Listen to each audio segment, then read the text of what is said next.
There's a moment right after you say your name when you can feel whether the room actually leaned in. You know the one. Someone nods, glances away, and the conversation moves on without you. You didn't say anything wrong. You just weren't the person they wanted to keep talking to.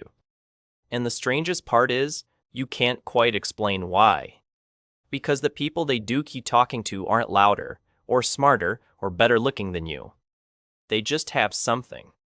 A warmth that pulls people in without effort. A way of making everyone around them feel a little taller.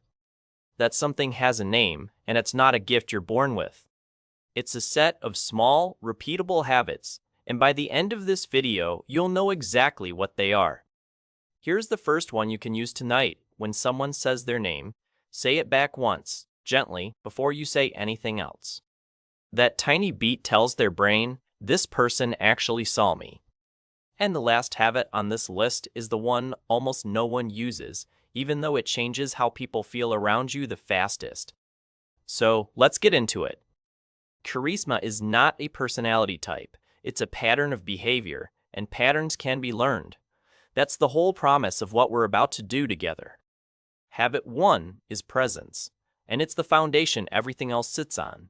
Without it, the other 6 habits feel hollow. Presence means that when you're with someone, you are actually with them. Your eyes are on them. Your phone is out of sight. Your mind isn't rehearsing what you'll say next. Most people don't listen. They wait to talk.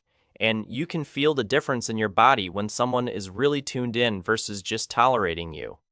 Here's the simple shift. Before you walk into any conversation, take one slow breath and drop your attention out of your own head and onto the person in front of you. That single breath is the smallest charisma habit in the world, and it changes everything. Because the moment your attention stops flickering, the other person's nervous system relaxes. They feel safe. They feel interesting. They start opening up in ways they don't with other people. And they walk away thinking, I really liked that person, without knowing exactly why. Try this in your next conversation. Give one person for 2 minutes your complete and undivided attention. No glancing at your phone. No scanning the room, just them. You'll be shocked at how quickly the tone changes. Habit 2 is warmth in the first 3 seconds, and this is where most people accidentally push others away. The first 3 seconds of a hello are almost entirely nonverbal. Your face, your eyes, your shoulders. Words barely register yet. If your default face at rest looks tense, or bored, or judging, people decide something about you before you've even spoken. They don't do it consciously. They just feel a little less safe, and a little less curious about you. The fix is not a fake smile. Nobody wants a fake smile. It reads as a mask, and masks make people uneasy. The fix is what some people call a light up. A soft 1-second warming of the eyes and face the moment you actually see the other person. Like you're genuinely glad they're there. Not a grin, not a performance, just a small internal shift that shows up on your face. Here's how to practice it. Next time you greet someone you like, pause for half a beat before you speak and let your face soften first. That half beat of warmth is more magnetic than any clever opening line you could ever memorize.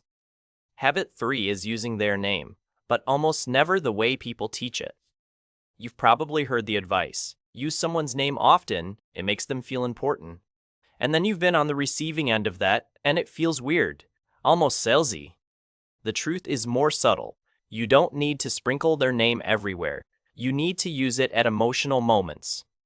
When you first greet them, when you thank them, when you say goodbye, when you're saying something you really mean. Those are the places where a name lands like a small gift. Because names are the sound our brain has been listening for since we were babies. It's the sound that means, this is about you. And when you say it warmly, at the right moment, something quiet happens. The other person feels chosen. Not flattered, chosen. There's a big difference between the two, and your instinct will tell you which one you just gave them. Habit 4 is asking questions that make people feel interesting, instead of the ones that make them feel interviewed. The awkward version of curiosity sounds like a checklist. What do you do? Where are you from? Do you have siblings? Those questions are fine, but they don't create warmth. They create small talk that dies quickly. The charismatic version of curiosity goes one layer deeper, and it always follows the feeling, not the fact. If someone tells you they just moved cities, don't ask how long the drive was. Ask what they miss most from the old place. If someone tells you they changed jobs, don't ask what their new title is. Ask what finally made them pull the trigger. Do you feel the difference? One asked for information, the other asks for a story. And people rarely get asked for their story, so when you do it, they light up. Here's a rule of thumb. After any fact someone shares, ask one follow-up question about what it felt like or why it mattered. That single follow-up is the reason people say, "I don't know why, but I love talking to you." Now before we go further, notice something. None of these habits require you to be louder, funnier, or more extroverted than you already are. Charisma isn't about being the biggest energy in the room. It's about being the safest energy in the room. If you're the quiet one at the party, this next habit is going to feel like a superpower once you start using it. Habit 5 is making other people look good in front of the group. Most people, without meaning to, do the opposite. They one-up. They correct. They pull the spotlight back onto themselves the moment it drifts. You don't have to, and when you don't, people notice. Here's what it looks like in real life. Someone in the group tells a story. Instead of jumping in with your own, you turn to them and ask the one question that lets them tell more. Or you say, "Wait, tell everyone the part about what your boss actually did. I love that part." You just made them the star of the group for another minute without taking anything from yourself. You can also do this with credit. If a friend had an idea, name them. If someone helped you, mention it out loud. If a shy person in the group said something smart, repeat it and point back to them. This is the least talked about charisma habit in the world, and it's the one that quietly makes people love you. Because the person who makes everyone else feel bigger becomes the person no one wants to lose from the group. And this doesn't cost you anything. Your value doesn't shrink when someone else gets a spotlight. It grows. So try this in your next conversation. Once, on purpose, make someone else look good in front of the group. Watch what happens to how they treat you for the rest of the night.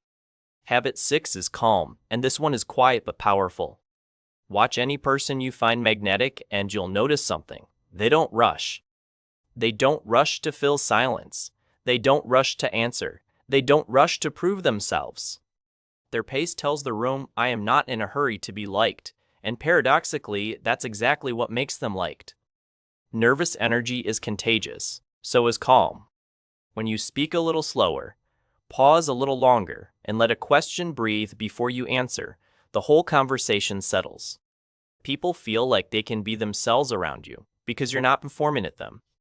Here's the smallest possible version of this habit. When someone asks you a real question, wait one full second before you answer. Just 1 second. You'll be amazed at how much more thoughtful your reply sounds and how much more attention people give it. Charisma is not high energy. Charisma is grounded energy. There's a big difference, and you can feel it in your own body once you start practicing it. And here comes habit 7, the one almost no one uses. Habit 7 is specific, honest appreciation. Compliments are cheap. Everyone gives them. "Nice shirt, great job, you're so funny." They bounce off because they're generic. The person hears them and forgets them by the next morning. Specific, honest appreciation is different. It names something real that you actually noticed, and it tells them why it mattered to you. It sounds like, "I love how patient you were with that server. Most people wouldn't have been." Or, "The way you explained that to your friend earlier was really kind, I noticed."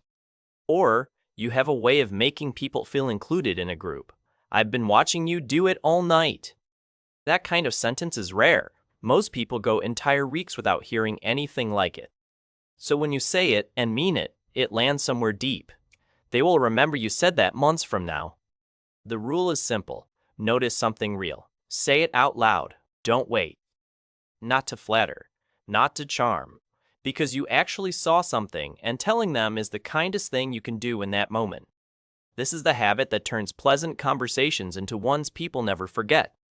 Now let me pull all 7 together. because they only really work when you see them as one thing. Presence, warmth in the first 3 seconds, using names at the right moments, questions that follow feeling instead of facts, making other people look good, calm pacing, and specific, honest appreciation. Notice what they have in common. Every single one is about the other person, not you. That's the whole secret. Charisma isn't about becoming more impressive. It's about becoming more interested. The most magnetic people in any room are not the ones trying to be liked. They're the ones making everyone else feel worth liking. And you can start doing that today in your very next conversation without changing your personality at all. You don't need to be louder. You don't need to be funnier. You don't need a new wardrobe or a new voice. You just need to point your attention outward and mean it. If you've ever felt invisible in a group or gone home from a party wondering why no one really talked to you, I want you to know something. You're not broken. You just weren't taught this.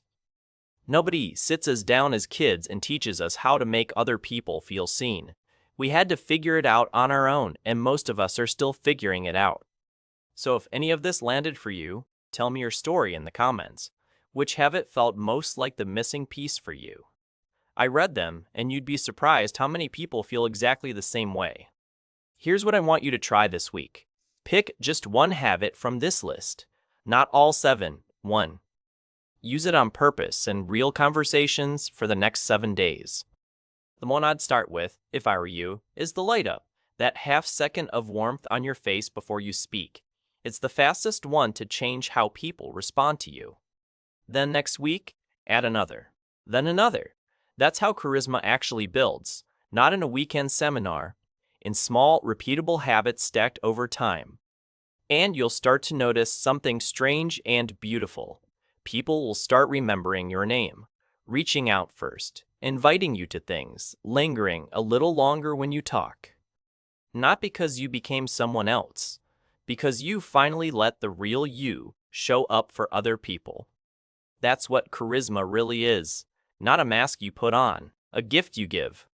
If this helped you, subscribe and stick around, because we go deep on this stuff every week, one small habit at a time.